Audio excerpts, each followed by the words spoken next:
active shooter, Sparks Middle School. They have at least 2 DL. I thought it was fake. Like, I thought he was just going to get suspended for a fake gun. As we know, definitely not fake, all too real, and has become the latest senseless gun tragedy in our nation's long, long history.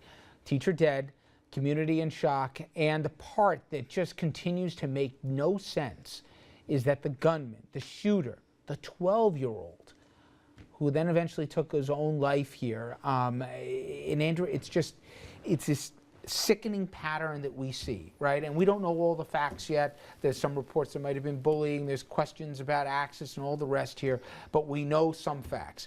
Innocent people dead, tragedy. A kid turns a gun on himself at the end here, and it all was at the end of a gun. We also know the weapon used and how he got it, Rich. It was a 9mm semi-automatic pistol, and we know that the shooter got the weapon from his home.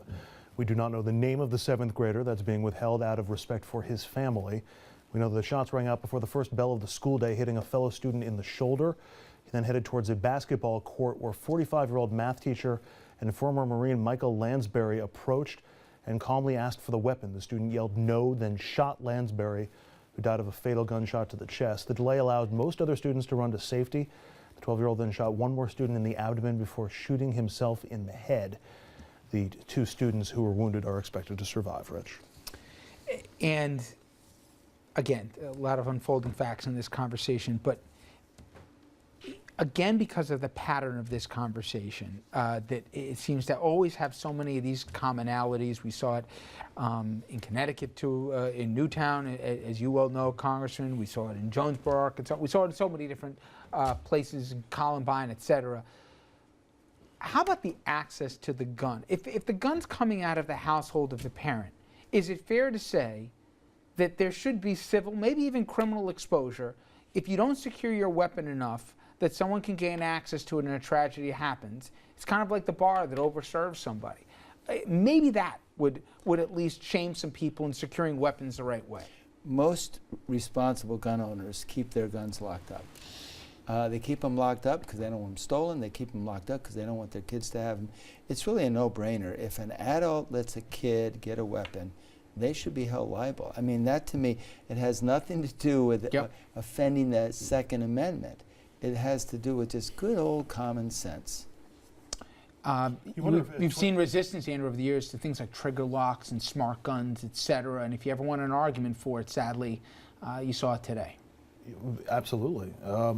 You wonder if the 12-year-old, when we're talking about Nevada, you go to the west, you go to the south, there are plenty of families where 12 years old, not only are you well versed in handling a gun, but they might have had access. He might have had access to the safe. I mean, we're jumping ahead here a little bit, but you know, we see so many accidental shootings where there doesn't seem to be any culpability for the parents. We see intentional shootings like this one. It just, to me, I agree with the congressman. It seems like this would be a no-brainer and just one small thing that we could try to do to try to limit these incidents.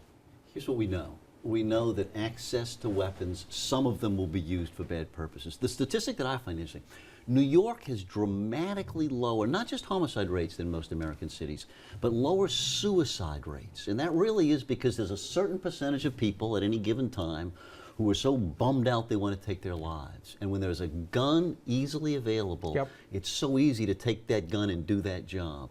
But when that gun isn't available, that moment passes, and maybe you feel better, and maybe you have a solution. You're absolutely right. Access equals bad results. Richard, but the 4 of you, you're making too much common sense. You really are. Yeah. Because take this argument, and this is not a joking matter, so I'm not trying to be a comedian here, but take all 4 of your arguments to the NRA and take that dollar in a dream that I mentioned earlier and see how far to get you with the NRA. But you know what? I think you're right, Dom, sadly. But I think there's going to be a point where these organizations are going to say, okay, if you're not going to limit access, okay, even though I would, but if you're not going to limit access, maybe we can get ahead of this a little bit. And we can say ownership comes, it's a right, and maybe I'll debate okay, but there is responsibilities that go attached to rights. And the responsibilities are, you have to be, if you're taking ownership, your kid's not walking in the store and getting the gun, you have to be a certain age in this country to have access to it. So if you're going to buy the gun, you have a responsibility about what happens to the gun. Just like the congressman said, you know, you don't want the thing stolen, you don't want it to fall in the wrong hands, you don't want it used either an act of passion or the kid accidentally shoots himself, whatever it is. I'm sorry. And we always wring our hands and say, oh my God, how terrible this is. This is a sensible proposal. Eliminating the assault weapon ban doesn't eliminate semi-automatics. You have the same firepower, whether it's an assault weapon or just a general, beautiful-looking semi-automatic. And I'll take the argument to a wider angle, a more general argument, which is the opposition, the NRA and gun rights supporters are going to say, if in the attempt to try to save a couple of lives or prevent some irresponsible behavior, you abridge the right of somebody to have access to it, any one person who should, in their mind, have a gun who can't get one because of that, that's one too many. We're not talking It's about an access. absolute. I think their argument would be you wouldn't have easy access in the home to a gun because now you've put it in a safe. You put a trigger lock on, or you've put, the smart gun where it's only activated by a certain fingerprint or whatever. Tough. You know, I just, to me, if it was, God forbid, my kid that didn't come home from school because some kid walked into his parents' bedroom and reached under the bed and walked into school grounds with a gun. Or went to a friend's home. Or went to a friend's home. Yeah, It's no. just, this is... We know that the vast majority of gun owners, and poll after poll have shown this, agree with this. Yeah. They're Background checks, commonsensical. too. Right, they're commonsensical people. I think what's happened is that the lobbying, the professional lobbying on this issue is now really run by gun manufacturers, not by gun Well, owners. but it's also by proponents that overstep. You kind of triggered into it. You know, you said if it's a right, well, we could disagree, but let's assume it's a right.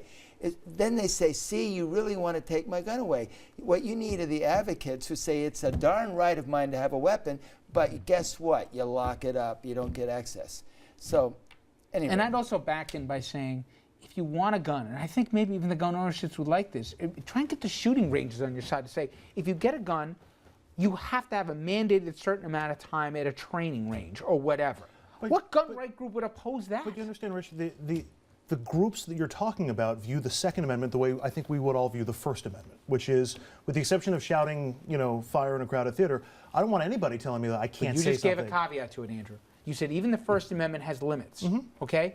And the Second Amendment has limits too. You're not allowed to have a bazooka. The First and I had Amendment a doesn't guy who have- debated that with First me. who Amendment thinks doesn't have that many you should have limits. surface-to-air missiles, at your ready if you want in your backyard or in your garage. So to me, take the wackadoos out. We all agree every right has limits.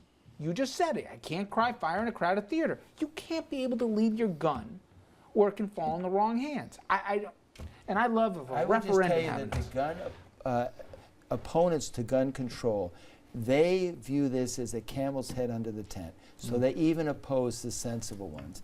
And we got to find a way to get around that. We agree on that. Now, when we come back, everybody, it is a story that has made sports fans everywhere shake their heads. I speak for myself. Great win on Sunday for the Jets. Big fan here, but then I see some of the video, this post-game fight here. And it's not just the guy caught here hitting a woman, but it's also begging some other questions. Too often we see these kind of scenes, these ugly behaviors coming out of not just stands, but parking lots at arenas. What has to happen to make things more than just a little bit better? We'll get into that after this.